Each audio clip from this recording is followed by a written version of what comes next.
Hi, I am Martijn, your guide in Santiago de Chile. Nestled in the Andes Mountains. I am 3 days in Santiago de Chile to show you the best things to do and see. From beautiful viewing points to must-see museums and everything in between. If this Santiago de Chile travel guide has given you new travel tips or maybe you just like it, please give a thumbs up or leave a comment under the video. That's the way you can help so other people can discover the video as well and I get to create new travel guides for you in the future. The city is served by Santiago International Airport, and to travel to the city you can use, of course, a taxi service. My advice is to look for the authorized taxis and agree on the fare before you leave. There's also an Uber taxi service, and what I saw in my app, the prices are between 14 and 25 euros. And there is also a bus service, Centro Puerto and Tourbus, and my advice is to look for the timetables before you come. Let's start the Santiago de Chile travel guides in the heart of the city center, on Plaza de Armas. This big square dates back to 1541, when the city was founded by Pedro de Valdivia. It was the core of the city's layout during the Spanish colonial period, which lasted for approximately 300 years. You will find a statue of Pedro over here, and besides that, a lot of nice buildings. For example, the Metropolitan Cathedral. It's a symbol of resilience. Its history begins in the mid-16th century, when the first church was built on this very spot. Over the centuries, earthquakes destroyed earlier structures. But each time the cathedral rose again, stronger and more magnificent than before. The current cathedral, completed during the 18th and 19th centuries, blends neoclassical beauty with Baroque details. You will also find the central post office over here, and that's a fine example of neoclassical architecture. And the city's town hall. It showcases a beautiful combination of neoclassical and Renaissance architecture. In a moment you know more about a great local market to visit and a must-see museum. But first we are going sky high to the top of a hill, Cerro San Cristobal. You can hike, bike, take a funicular, cable car or a bus service to the top. Of course, you have a breathtaking, stunning view around the city, and maybe you see the Andes Mountains as well. On the summit of the hill stands one of the city's most beloved symbols, the towering statue of the Virgin Mary. Completed in 1908, this 14-meter-high monument watches over the capital as a beacon of peace and protection. At its base lies a small chapel, a quiet space where you can pause to reflect and pray. The city is full with a lot of bustling markets, and the most famous one is Mercado Central. Well known for the great seafood, restaurants and a vibrant atmosphere. And it's one of the most traditional markets in the city. And it's dating back to 1872. The structure was designed by Gustave Eiffel, the same engineer as the Eiffel Tower in Paris. And it's mostly fully packed during lunchtime and in the weekends. And keep in mind that some restaurants only accept cash. In a moment, you know another great viewing point, but first the Museum of Memory and Human Rights.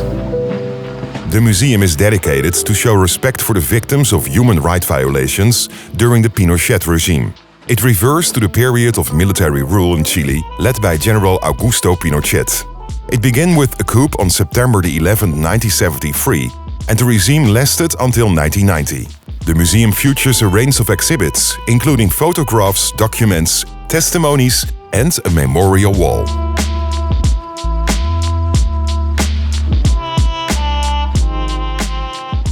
It's your lucky day because it's time for a nice exercise to go to the top of the Santa Lucia hill.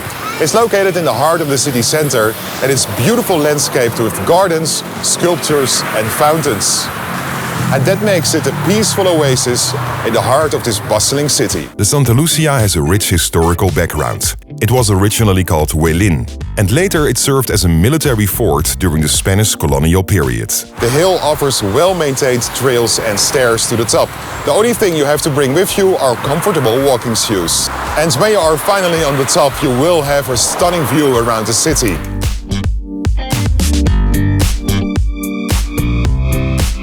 In a moment you know a colorful neighborhood to visit, but first the Presidential Palace of Chile. It's located in the city La Moneda. It was built in the late 18th century and played a major role in the history of the country.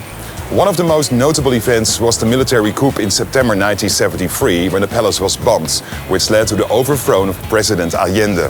Nowadays the palace also houses a cultural center with, for example, art exhibitions. And you can watch the changing of the guards, which is on every other day at 10 in the morning and on Saturday at 11. A lively neighborhood you certainly have to visit is Barrio Bellavista. It's well known for its bohemian atmosphere because of the art galleries, restaurants, boutiques and its vibrant nightlife. My advice is to stroll around over here and enjoy all the colors, restaurants and art.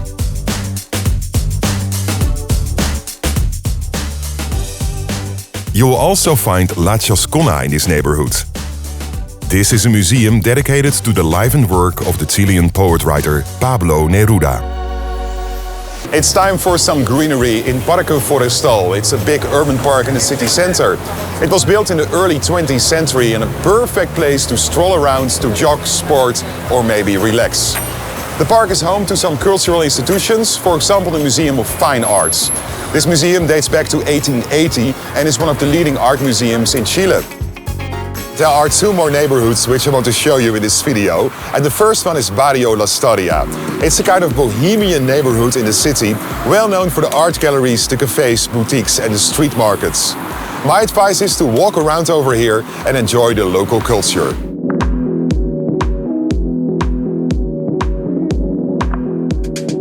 And the other neighborhood I want to show you is Barrio Italia. It's a perfect place for a cup of coffee and check out all the art galleries, boutiques and restaurants. What is the best time for a visit? I think the period between November and May. That's the spring, summer and also the fall season.